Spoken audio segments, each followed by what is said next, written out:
On se rend compte par exemple étrangement que quand on va en Chine, au bout de quelques jours, hein, quand on mange d'une façon avec les gens chinois, hein, pas dans les grands hôtels, que tout le transit intestinal se fait mieux, ce qui est quand même très étonnant. La tourista n'existe pas, par exemple. Hein. Donc il y a un réglage qui se fait tranquillement, comme si on réglait parfaitement une horloge, et à ce moment-là, l'horloge énergétique se remet à jour, et ça fonctionne beaucoup mieux.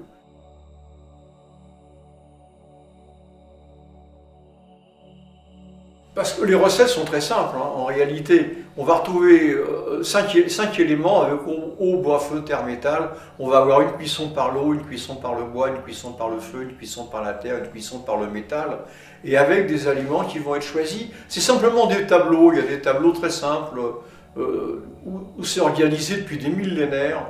Alors certains vont dire que c'est dogmatique, mais en réalité ça a été étudié sur l'être humain depuis des millénaires et sur des millions de personnes. Vous voyez, ce n'est pas été étudié sur des rats blancs en laboratoire pendant 15 jours.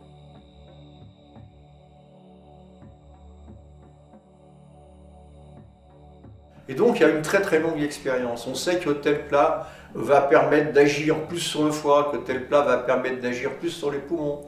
Et donc, sachant ça, on peut renforcer l'énergie ou on peut éventuellement même traiter un organe. Le médecin nutritionniste en Chine, qui est le plus haut élevé dans la hiérarchie, bien avant l'acupuncteur, bien avant le masseur, etc. Et donc, par le biais de l'alimentation, puisqu'on se nourrit plusieurs fois par jour, nous on va dire 3, mais ça peut être 5 fois, tout au long de la vie, depuis l'instant où on est jusqu'à l'instant où on va mourir, on se nourrit. Et donc 3 fois par jour, on peut organiser une alimentation qui soit une alimentation de vitalité, de santé, et même presque une alimentation médicale. Il y a une répartition entre les légumes, y compris les céréales, les fruits, les légumes, différentes sortes de viande, et aussi différentes sortes de cuisson. C'est-à-dire que les Chinois ont vraiment cherché toutes les possibilités qu'il y avait d'amener de l'énergie à des aliments où on en retirait s'il y a excès, avec différents types de cuisson. En fonction de l'état énergétique de la personne, elle choisit des plats qui vont mieux correspondre, d'une part à son état énergétique et même ce qu'on aurait appelé jadis à ses humeurs. En fait, on redonne vie aux aliments de manière à ce que cette vie de l'aliment puisse renforcer la vie que l'on vit soi-même. Donc c'est l'utilisation très rationnelle des aliments, qu'ils soient végétaux, animaux et autres, mais pour entretenir et faciliter la vie et éventuellement, surtout, traiter certaines affections. Il y a cette extrêmement longue expérience de plusieurs millénaires. C'est un petit peu comme si la cuisine des Romains, de la Rome antique, continuait à être pratiquée en parallèle avec la cuisine de la Renaissance, etc. Les Chinois n'ont rien coupé. Ils ont simplement ajouté au fur et à mesure des recettes, ils les ont adaptées évidemment, mais la plupart des recettes sont des recettes qui ont plusieurs siècles, sinon plusieurs millénaires. Les plats chinois en eux-mêmes sont déjà équilibrés.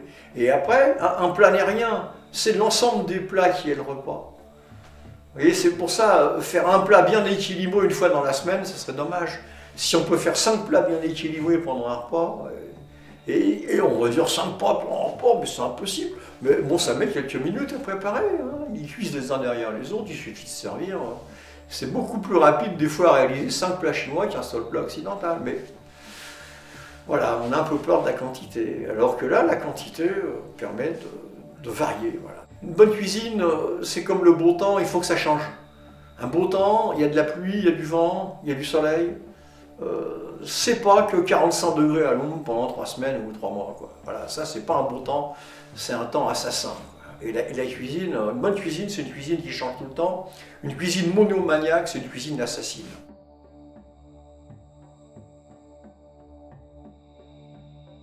Et le fait de connaître des règles 2 fois millénaires vont permettre d'avoir une alimentation qui va être pour le prochain siècle. Une alimentation qui a été créée la semaine dernière ne va pas durer plus de 2 mois. Quoi. Une alimentation qui a 3 à 4 000 ans d'expérience peut durer encore 2 siècles, 3 siècles et peut-être plus. Donc c'est une alimentation extrêmement ancienne, mais qui va vraiment être l'alimentation du futur. L'utilisation d'algues, l'utilisation d'un tas de produits qu'on jette. La méduse, ça semble étonnant, mais la méduse, par exemple, ça va permettre de reconstituer les tendons. Et dans toutes ces pratiques, c'est d'abord ce qui motive, c'est la recherche de l'efficace. Si c'est pas efficace, ça disparaît. Donc c'est pour ça qu'elles existent, parce qu'elles ont été utilisées efficacement depuis des millénaires sur des millions de personnes, et que ces personnes-là s'en portent très bien. Sinon, l'acupuncture, la pharmacopée chinoise et tout ça aurait disparu il y a 2200 ans. Il y a la notion de plaisir aussi. Vous voyez, dans cette cuisine chinoise, même les régimes sont plaisants. On a plaisir à se dire, tiens, oh ben là c'est bien, on fait un régime en ce moment, on va avoir plaisir parce qu'on va manger des choses qu'on ne mange pas trop habituellement, et on va éviter de manger les choses dont on mange trop souvent, et voilà. Et il y a une notion de plaisir qui est très importante. Quand on connaît comment marcher avec le Qigong, on marche sans se rendre compte en faisant du Qigong.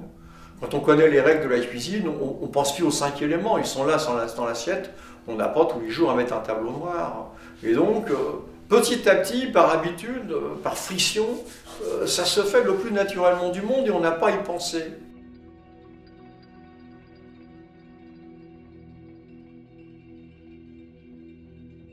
L'essentiel, c'est ça, c'est d'aboutir à une harmonie par la quiétude, de conquérir de l'inquiétude. Et donc, le fait de ne pas avoir à y penser, de simplement agir, sans être obligé de se justifier. Vous voyez, on en parlait autour d'une table chinoise, si tous les aliments sont là, ils arrivent un peu en même temps, chacun est libre de choisir. Et donc, il n'a pas à se justifier, personne ne le sert. Il choisit ce qu'il a envie. Donc, le végétalien mange végétalien, le végétarien mange végétarien, celui qui mange des produits carnés, mais pas trop, on mange pas trop, celui qui aime bien la viande, se sert bien. Et personne n'a justifié en se traitant de mangeur de cadavres ou tout ça. Ça se passe très très bien. Justement, l'harmonie est là dans la simplicité et la quiétude. Merci. Et donc, bonne pratique. Hein. Voilà, il y a la côté théorique et après, surtout, faut essayer. Quoi. Et ça ne coûte rien d'essayer. Il y a plein de plats faciles à réaliser. Il faut simplement agir. Voilà, agir est facile. Ça, c'est essentiel. Dans le doute, on agit et l'action est facile.